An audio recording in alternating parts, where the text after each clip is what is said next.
எம்பிட்டு தான் உருண்டு பரண்டு படுத்தாலும் இந்த உறக்க மட்டும் கலையவே மாட்டேங்குது, கண்ணுக்குள்ளேயே நிற்கிது. சரி, நம்ம இன்னும் கொஞ்ச நேரம் உறங்கிட்டு போவோம். நாம இப்போ போய் என்ன வெட்டியா முறிக்க போகிறோம்? ஐயோ, நேரம் போட்டதே தெரியாம ரொம்ப நேரம் உறங்கிட்டோம் போல இருக்கே. போச்சு, விடிஞ்சு ரொம்ப நேரம் ஆயிருக்கும் போல இருக்கே. ஐயோ, என்னமா அந்த பிள்ளை வாயில நிக்க முடியாத. அவ வேற இன்னைக்கு காலேஜுக்கு போகணும்ல சொன்ன. ஐயே, நேரம் கடந்தது கூட தெரியாம இப்படி கடந்து உறங்கிட்டோம் பாரு. சத்த நேரம் தான் படுப்போன்னு படுத்தேன், அதுக்குள்ள 1 மணி நேரத்துக்கு மேல உருண்டு போயிருக்கும் போல இருக்க. இது மட்டும் அந்த பிள்ளைக்கு தெரிஞ்சது நம்மள கொன்னு விடுவா. அதுக்குதான் எப்பவுமே நம்ம அம்மா நம்மள ஏசிட்டே கிடப்பா. ஒரு பொம்பளைக்கு இப்படி ஒரு உறக்கம் கேடா, சூரிய உச்சிக்கு போனது கூட தெரியாம உறங்கிட்டு கிடக்க. என்னைக்குன்னா ஒரு நாள் இதனால பிரச்சனை வரப்போகுதுன்னு சொல்லுவேன். நான் அவ வாய் சொல்லு கரெக்டா பழிச்சிட்டல. அதுக்குதான் யாரையும் கோபத்துல திட்டவும் கூடாது, யாருக்கும் அனாவசியமா சாபமும் கொடுக்க கூடாதுன்னு சொல்லுவாங்க. ஏன்னா அது ஏதாவது ஏடாகுடமான நேரத்துல ஏடாகுடமா வந்து நிக்கும் சொல்லுவாங்க. என்ன அவ சொன்ன வாசல் கரெக்டா பழிச்சிட்டல. இப்ப சிக்கல நாம தானே சிக்கிக்கிட்டோம். ரொம்ப நேரம் உறங்கிட்டேன், அதனாலதான் காலேஜுக்கு போக லேட் ஆயிடுச்சுன்னு மட்டும் அந்த பிள்ளைக்கு தெரிஞ்சிச்சு. நம்ம செத்தோம் இன்னைக்கு. ஏதாவது ஒரு டென்ஷன் அவளுக்கு ஆச்சுன்னா உடனே அந்த கோபம் நம்ம மேலதான் திரும்பும். ஏதாவது காரணம் கிடைச்சா போதும் உடனே நம்மள வறுத்தெடுத்து விடுவா. அம்மா வாச்சேன் அதெல்லாம் ஒண்ணும் கிடையாது. அவ முழிக்கிறதுக்கு முன்னாடி மலை குளிச்சு கொண்டாடிடுவோம். இல்லாட்டி அவ்வளவுதான். முதல்ல அவளே எந்திரிச்சால என்னவோ தெரியலையே. அந்த அம்மையாருக்கு பெட் காஃபி கொடுத்து தான் எழுப்பணும். ஐயே, நம்ம வீட்டில் ராணி இருக்கதே மறந்துவிட்டோமே. அவள் அப்பமே காஃபியை கொடுத்து அவளுக்கு எழுப்பி விட்டாலும் விட்டுருப்பா. இந்நேரம் அந்த பிள்ளையை எரிச்சு குளிச்சு அப்பமே ரெடியாகி இருக்கும். இதுக்கு மேலே விட்டா சரிப்பட்டு வராது. நாமளும் மலன்னு குளிச்சுட்டு அசுவில்லாமல் இங்கே வந்து உட்காந்துக்கிடுவோம். என்ன இருந்தாலும் சரி, தொண்டையில் ஒரு டம்ளர் காஃபி சூடாக இறங்கினாதான் இன்னைக்கு நாளே நமக்கு நல்லா ஃப்ரெஷ்ஷாக இருக்கும். சுறுசுறுப்பாக எல்லா வேலையும் நடக்கும். முதல்ல காஃபியை குடிப்போம், பிறகு குளிப்போம். ராணி, ஏ ராணி, மணி 8 அடிக்க போகுது. இன்னும் தாய் மகளை கடந்து உறங்கிட்டு கிடக்காள்வ. விடிஞ்சது கூட தெரியாம என்ன உறக்க வரங்காள்வ. அவங்க எப்ப முழிச்சு வந்து எப்ப நமக்கு டிஃபனை கிண்டி கொடுத்து எப்ப காலேஜுக்கு கிளம்பி போவாள்வ. இருந்ததே இருந்தா இன்னும் ஒரு 10 நிமிஷம் தான் பாப்பமே. ஒருவேளை எலும்பல ஆளுக்கு 2 முதுகுல நல்லா சாணி தட்டி உருட்டி பரட்டி எழுப்பிடும். இவரோட பெருஞ்சரையா இருக்குமா, எங்க போய் தொலைஞ்சாலும் தெரியல. ஒரு ஆத்திர அவசரத்துக்கு கூப்பிட்டா குரல் கொடுக்க மாட்டா, உதவும் மாட்டா, காதலும் கேட்டு தொலைய மாட்டேன். செவிட்டளவா இருப்பாப்பல. இவெல்லாம் வேலை செய்ய மாச்ச பிடிச்சிட்டான். வேணும்ட்டே காது கேட்டும் கேட்காத மாதிரி செவிடு மாதிரி நடிக்குது. இல்லன்னா நாம இன்னத்துக்கு போட்ட சத்தத்துக்கு தெருமுனையில நின்னா கூட கேட்டிருக்குமே. அலர் அடிச்சு ஓடி வந்திருப்பால. இதுக்குள்ளே முட்டை விட்டுட்டு இருக்கா. வேணும்ட்டே காது கேட்காத மாதிரி இருந்துட்டு இருக்கா. ஒரு நாள் நல்ல வசமா ஏதாச்சும் காரணத்தால சிக்குவால, அப்ப நல்லா செமத்தியா கொடுக்கணும் இவளுக்கு. சரியான செவிட்டு முண்டமா இருப்பாப்பல இருக்கு. என்ன இன்னைக்கு விடிய முடிய கச்சேரி ஆரம்பிச்சாச்சு போல இருக்க. அம்மா, நீ எப்பமா வந்த? நான் வரதெல்லாம் இருக்கட்டும், யாரையோ வாக்கில போட்டு கடிச்சு கொதறிட்டு கிடக்கிய, அது யாரு? வேற யாரு? எல்லாம் அந்த மூதேவியே தான். வாயிலே போட்டேன்னா பாரு. அம்மா, யாரையுமே அப்படி வார்த்தையால நம்ம சொல்லக்கூடாது பாத்துக்க. அப்படி யாருனாச்சும் நம்ம சாடணும்னு ஏன் பிறகு நம்ம வீட்டுல தான் மூதேவி முதல்ல வந்து அடைவா. இதெல்லாம் தேவையா உனக்கு? பிறகு கூப்பிட சத்தம் தரலன்னா என்ன பாவலாம்? அதுக்காண்டி வாய்க்கு வந்ததெல்லாம் சொல்லி ஏசுவியா? ஏசுறதோட விட்டு வைக்கிறேன்னு பாருங்க. நீ கூப்பிட்டது சத்தம் தரணும்னா அதுக்கு முதல்ல அவ வீட்டுல இருக்கணும்ல. என்ன இல்ல, நீ கூப்பிட்ட அவ சத்தம் தர மாட்டேங்கிறன்னு சொல்றல, அதுக்கு முதல்ல அவ வீட்டுல இருக்கணும்ல. என்ன சொல்ற? அவ வீட்டுல இல்லையா? அப்படி எங்க போய் ஒழிஞ்சா? கொஞ்சம் கூட அறிவே இல்லை அந்த நாய்க்கு. மக்களே, ஏமா தமையந்தி, ஓ தமையந்தி மக்கா. அடச்சி, நான் ஒரு மதி கேட்டவ. பிள்ளைதான் நல்லா அசந்து உறங்கிட்டு கிடந்தால. சே, மறந்து இப்படி கூப்பிட்டுட்டானே. எங்கிட்டு சத்தம் தருவா? சே, ரொம்ப சத்தம் போட்டுட்டோம் போல இருக்கேன். பாவம் பிள்ளை ரொம்ப அசந்து உறங்கிட்டு கிடந்துச்சு. எழுப்பி விட்டுட்டேன் போலையே. ஒரு வாரமா பணத்துக்காண்டி நாயாட்டம் இங்கிட்டும் அங்கிட்டும் ஓடி ஆடி அலைஞ்சிட்டு கிடந்துச்சு பிள்ளை. நேற்று தான் ரொம்ப அசந்து போச்சு. அதனாலதான் நான் இன்னைக்கு எங்கும் போகாண்டா, வீட்லயே நல்லா ரெஸ்ட் எடுன்னு சொன்னேன். கடைசியில நானே அதை மறந்து போய் அந்த பிள்ளைய எழுப்ப பார்த்துட்டேனே. நல்ல வேலை முழிக்கல போல. சப்பா, நல்லா உறங்கட்டும். பாவம் ரொம்ப கஷ்டப்படுற. என்னத்த சொல்ல, எல்லாம் என் தலைவிதி. என் வயிற்றுல வந்து பிறந்த பாவத்துக்கு அதுவும் என் கூட சேர்ந்து கஷ்டப்படுது. இங்கிட்டும் அங்கிட்டும் அல்லாடுது. பார்த்தும் என்னால் எதுவுமே செய்ய முடியலன்னு மனசு கடந்து கொதிக்குது. ஆனால் என்ன பண்ண, கையில் தான் வக்கு இல்லாமல் போயிட்டேன். இங்கே பிறக்கிறதுக்கு பதிலாக வேற எங்கேயாவது பிறந்திருந்தா கூட ரொம்ப நல்லா இருந்திருப்பா போல இருக்கு. இந்த பராபரம் வயிற்றுல பிறந்து பாவம் பிள்ளை பாவத்தை வாரி கொட்ட மாதிரி எந்த நல்லதுமே அனுபவிக்க முடியாம ரொம்ப கஷ்டப்படுது. கண்ணிருந்து பார்த்தோம் இந்த தாயால ஒரு சின்ன உதவி கூட செய்ய முடியல நினைக்கும் போது ஏன்டா நம்மளாம் உசுரோட இருக்கோன்னு நினைச்சு ரொம்ப சங்கடமா இருக்கு.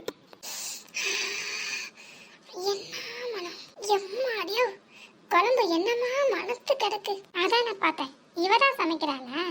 இவ கைப்பக்கம் தரிச்சுக்கிட்டான் ஆளே இல்ல. நாமளும் இவ சமைக்கிறத பார்த்து கேட்டு கத்துக்கிட்டு உருண்டு பிறண்டுதான் சமைக்கிறோம். ஆனா என்னன்னு தெரியல, நம்மளால மட்டும்தான் சாதிக்கவும் முடிய மாட்டேங்குது.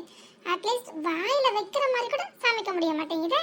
தலைக்கீழ இருந்து குட்டி கண்ணு அடிச்சாலும் நினைச்சது நடக்க மாட்டேங்கி. ஆனா இவளுக்கு மட்டும் எப்படிதான் இந்த சாமர்த்தியம் இருக்கோ தெரியல. அடியாத்தி, ஐயோ ஐயோ ஐயோ, ஏய் லூசு, எந்திரடி. ஏய் தண்ணி வாங்கிட்டு. நீயா என்ன நன்ன முதல்ல நடந்து வாங்கல. அறிவு கெட்டது தத்தி மாதிரி இருக்கா பாரு. என்ன நடக்குதுன்னு கூட தெரியாமல ஒரு பொம்பளை இப்படி மெய் வந்து உட்காந்து கிடப்பா. என்னடி என்ன அங்கட்டி என்ன என்ன கொஞ்சம் அங்க திரும்பி பாரு. சேலையில தீ பிடிக்க பாத்துருப்பாரு. நல்ல வேலை நான் வந்து இழுத்து போட்டேன், இல்லன்னா என்ன ஆகிருக்கும். என்ன கவனத்துல வேலை பாக்குற நீனு? கொஞ்சம் அசந்து இருந்தா போதும், இந்நேரத்துக்கு சேலையில தீ பிடிச்சி எம்மாடி நினைச்சு பாக்கே பயமா இருக்குமா. இப்ப மாசம் வந்தேனே, ஐயோ வீட்டுல கறி வேற அடுப்புல கிடக்கா. சரி அதை இறக்கி போட்டுட்டு பிறகுதான் உன்னைய பார்க்க வரணும்னு இருந்தேன். எம்மாடி ஒருவேளை லேட்டா வந்திருந்தா ஐயோ எம்மா எப்பா. சரி தாள்சம் பண்ணணுமே, கருவேப்பிலை இல்லை. சரி உன் வளவுக்குள்ளதான் 2 மணி செடி நிக்குமே, அந்தால ஒரு 5-6 இலை பிடுங்கிட்டு போலாமேன்னு வந்தேன். நல்ல வேலை நான் வந்தது எம்பிட்டு நல்லதா போச்சு. இல்லாட்டி என்ன ஆக்கிருக்கோம் கடவுளே. நினைச்சு பார்க்கும்போதே கை காலாம் கிடுகிடுன்னு நடுங்குதுப்பா. எப்பா நீ எப்படிதான் அந்த சூட்டையும் பொறுத்துக்கிட்டு அடுப்புக்கிட்டே இப்படி குத்திச்சிருந்தியோ எம்மா. நினைச்சு பார்க்க எனக்கே பயமா இருக்கே. ஏன்டி இப்படி பண்ணி தொலைச்ச? உனக்கு உடம்புல சுத்தமா சூடே தெரியலையாங்க. மனசு கொதிக்கிற கொதிப்புக்கு இந்த சூடுலாம் ஏமாத்திரம். ஏண்டி அறிவு கட்டவளே, செய்யற வேலையில கவனம் இல்லாம மண்டக்குள்ள என்னடி ஓடுது உனக்கு? அப்படி உனக்கு அப்படி என்ன பிரச்சனை? இல்ல தெரியாம தான் கேக்குறேன். இப்படி கவனத்தை எங்கேயோ நெய்ய விட்டுட்டு நீ பாட்டுக்கு ஏதோ கடமைக்கு வேலை பார்க்க எப்படி உனக்கு வேலை செய்ய முடிஞ்சு? அழுகுறியா? உனக்கு ஏதாவது ஆகிடுமோன்ற கவலையில தான் ஏசிப்டம் பாத்துக்க. ஐயோ சாரி, மனசுல எதுவும் வச்சுக்காத. சட்டுன்னு உன்னை அப்படி பார்த்ததும் எனக்கு கையும் ஓடல காலும் ஓடல. பயத்துலதான் டக்குன்னு திட்டிவிட்டேன் பாத்துக்க. உன்னை பார்த்ததும் மனசு ஒரு மாதிரி படபடன்னு அடிச்சுட்டு ஐயோ நான் ஒரு செகண்ட் லேட்டா வந்திருந்தா கூட இவ சேனல்ல தீ பிடிச்சிருக்குமே. ஐயோ கடவுளை நினைச்சு பாக்கே பயமா இருக்குன்னு நினைச்சோன்னு ஒரு பரிதவிப்புலதான் நான் என்ன சொல்றேன்னு ஏது சொல்றேன்னு தெரியாம புரியாம பேசிட்டேன். மனசுல எதுவும் வச்சுக்காதப்பல. நீ இருந்த மனநிலைமைக்கு உன் சேனல்ல தீ பிடிச்சிருந்தா கூட உனக்கு நிஜமா தெரிஞ்சிருக்கவே செய்யாது தெரியுமா.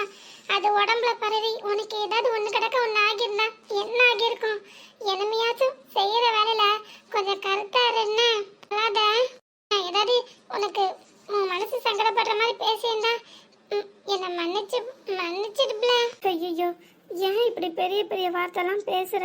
நீ என்ன திட்டினதுக்காக நான் ஒன்னும் அழல. பிறகு என் மேலையும் அக்கறை காட்டுறதுக்கு ஒரு ஜீவன் இருக்குன்னு நினைச்சதும் தான் அழுகிறேன். ஏன்னா எனக்காக யாருமே இல்லை, ஆதரவா ஒரு 4 வார்த்தை பேச கூட யாருமே இல்லை, நம்ம கஷ்டத்தை புரிஞ்சிக்க யாருமே இல்லை, நம்ம பிரச்சனையை யார்கிட்ட சொல்லி அழுகுறதுன்னு ரொம்ப மனசு உடைஞ்சு போய் இருந்தேன் பார்த்துக்க.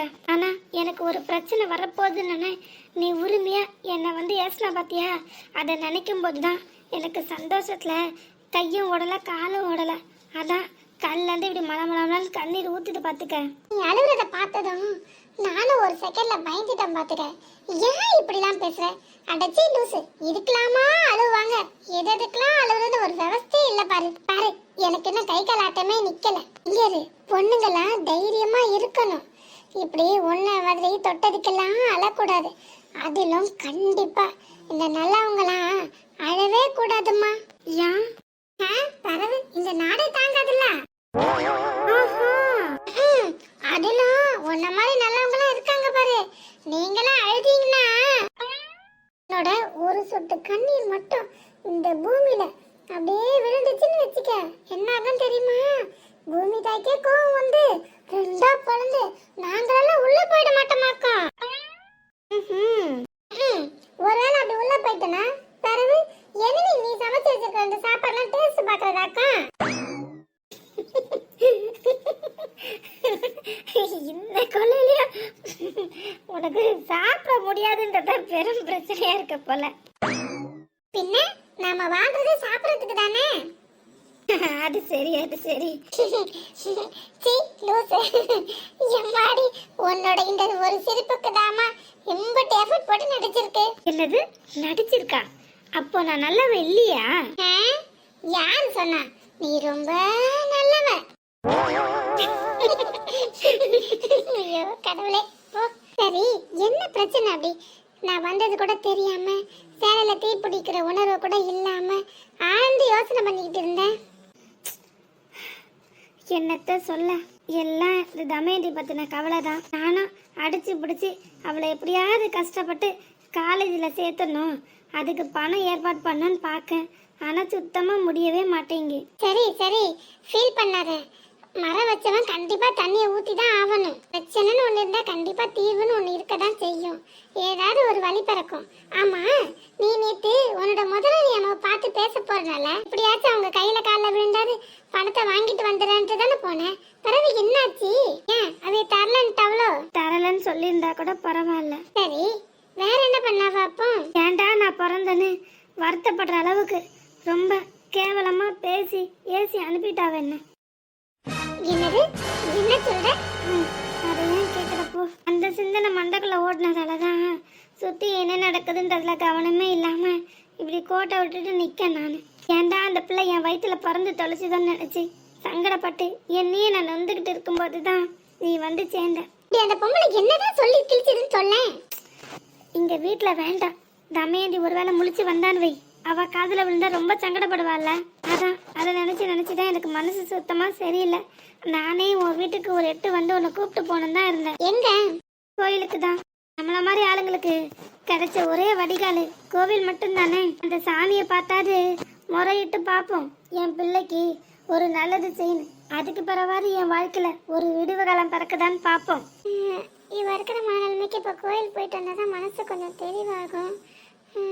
அப்படியா? அப்போ கொஞ்ச நேரம் பொறுக்கியா? அடுப்புல கறி கிடக்கு பாத்துக்க, அதை இறக்கி போட்டுட்டு வந்தாதான் எனக்கு நிம்மதியா உன் கூட வர முடியும். இல்லன்னு வை, இந்த மாமியா கறி வாயில நிக்க முடியாது. அந்த ஆளை குழம்பு வத்த போட்டுட்டு எங்கேயும் ஊர் பைய போயிட்டான்னு பிறகு ஏசிட்டு கிடக்கும் எனக்கு பரத்தால. அவிய வந்ததும் ஒண்ணுக்கு ரெண்டா போட்டு பத்த வைக்கும். சரி சரி, நீ உன் வேலையை முடிச்ச பிறவே சொல்லு. எனக்கும் நான் சோறு வடிக்கணும், பொங்கிட்டு கிடக்கல. எப்படியும் குறைஞ்சது 10 நிமிஷம் எனக்கும் ஆகதான் செய்யும். சரி, நான் வேலையை முடிச்சுட்டு அப்ப வந்து குரல் கொடுக்க. நீயும் வரியா? சரி. ஆமா தமயந்தி, அந்த பிள்ளை பாவம் ரொம்ப அசந்து போயிட்டு அந்த ஆளதான் நல்லா உறங்கட்டு இன்னும் எழுப்பாம கிடக்க. அப்படியா? சரி, அவ தூங்குறது ஒரு விதத்துல நல்லதுதான். நம்ம கோயிலுக்கு போயிட்டு வந்ததுக்கு அப்புறம் அந்த பிள்ளை எழுப்புனா காணும் என்ன.